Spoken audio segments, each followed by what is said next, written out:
So hello guys, welcome back to the new video of Tech Yoker. In this video, I will guide you with how you can use cleanup in iOS 27. So first of all, open the Photos app on your iPhone. Now here open the photo you want to clean up. Now after this, tap on this icon. Now wait for a few seconds. After this, tap on Tools. And here you will see these three options: Cleanup, Extend, Reframe. Tap on Cleanup.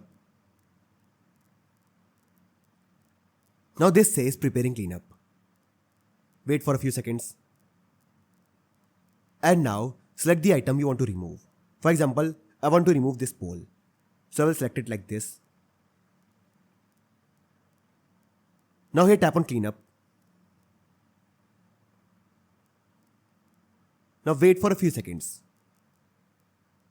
And now as you can see here, the object is removed. Tap on this tick option. Now tap on Done. And now the changes are saved. So this I can use cleanup in iOS 27. So I hope you find this video useful. And if you do, then don't forget to like this video and subscribe our channel.